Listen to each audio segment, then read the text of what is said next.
नमस्कार, stock ideas YouTube च्यानलमा यहाँलाई हार्दिक स्वागत छ।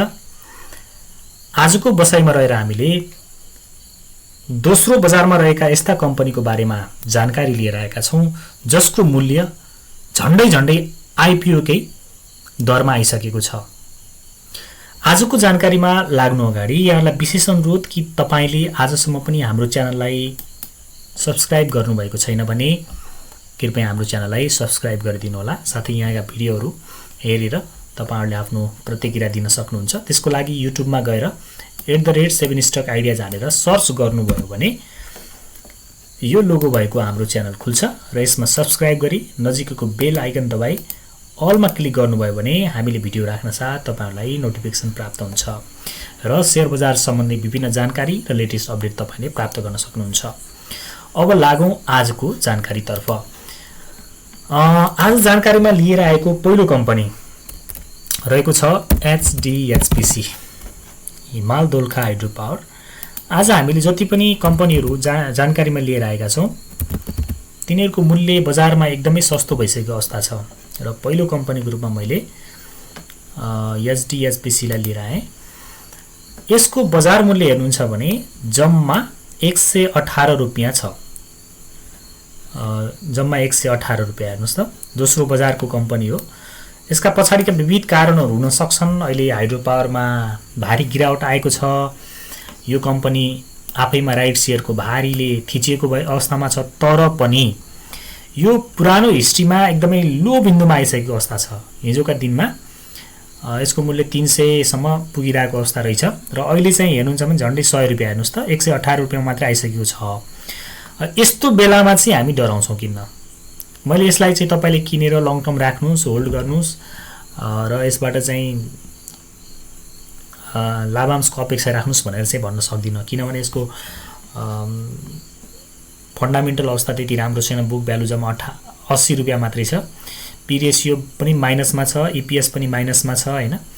डिभिडेन्डको त यस्ता कम्पनीबाट अपेक्षा गर्ने कुरै भएन, तर यो कम्पनीलाई हामीले चाहिँ किनेर छोटो समयमै केही मुनाफा सजिलै गर्न सक्ने अवस्था रहन्छ, किनभने अहिले 118 रुपैयाँ भएको यो सजिलै 160-70 रुपैयाँ त हामीले 1-2 महिनामै देख्न सक्छौं जस्तो मलाई लाग्छ, किनभने बजार सधैँ यसरी घट्दैन र यो कम्पनी आजको पहिलो जानकारीमा रह्यो।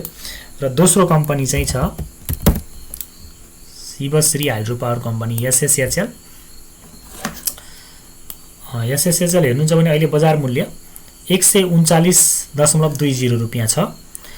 यसको पनि फन्डामेन्टल अवस्था हेर्नुहुन्छ भने मैले तपाईलाई फन्डामेन्टल हेरेर लामो समय राख्न चाहनुहुन्छ भने यस्ता कम्पनीमा प्रवेश नगर्नुस् नै भन्छु, तर यो एउटा राम्रो अवसर हुन सक्छ ट्रेडको लागि। अब किनेर छोटो समयमा नै हामीले राम्रो मुनाफा हासिल गर्छौं, किनभने यी कम्पनी बढ्दैनन् भन्ने त होइन नि त। हेर्नुस् त हिजोको दिनमा 160 बाट बढेर एकैचोटी 293 सम्म पुगेको कम्पनी यही त हो। आज पनि बजारमा छ। भोलिका दिनमा फेरि यस्तै अवसर नआउला भन्न सकिन्न। यो पुरानो आइपीओ भएर ओपन हुँदाखेरिको मूल्यमा आइसकेको अवस्था छ 139।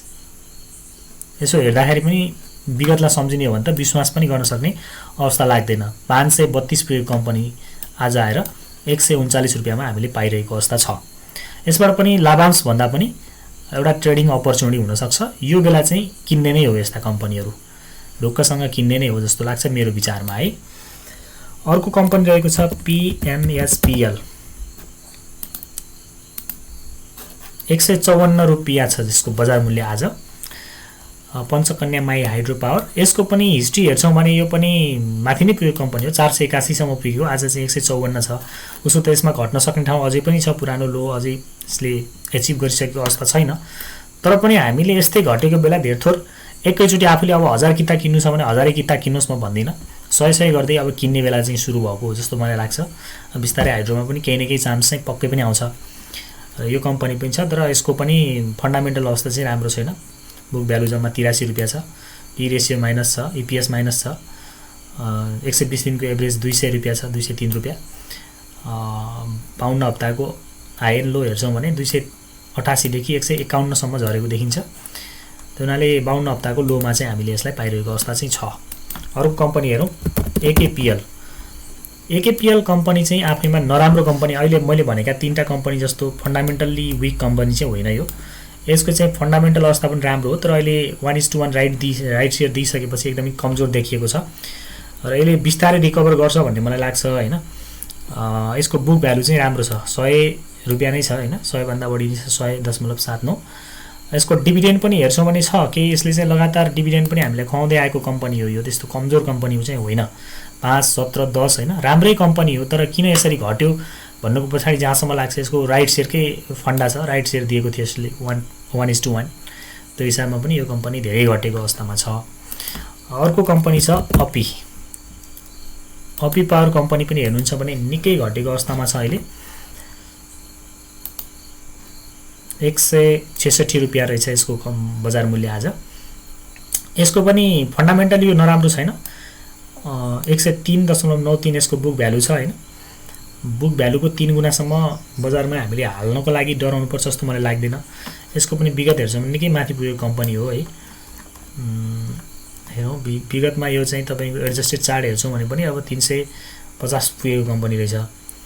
अहिले चाहिँ 166 रुपैयाँ भनेको त यो आधा भन्दा पनि तल आइसकेको अवस्थामा छ, माफ गर्नु होला, 100 आधा भन्दा पनि तल आइसकेको अवस्थामा छ। इपिएस पोजिटिभ नै छ, पी रेसियो चाहिँ अब एकदमै धेरै छ, बुक भ्यालु 103.93।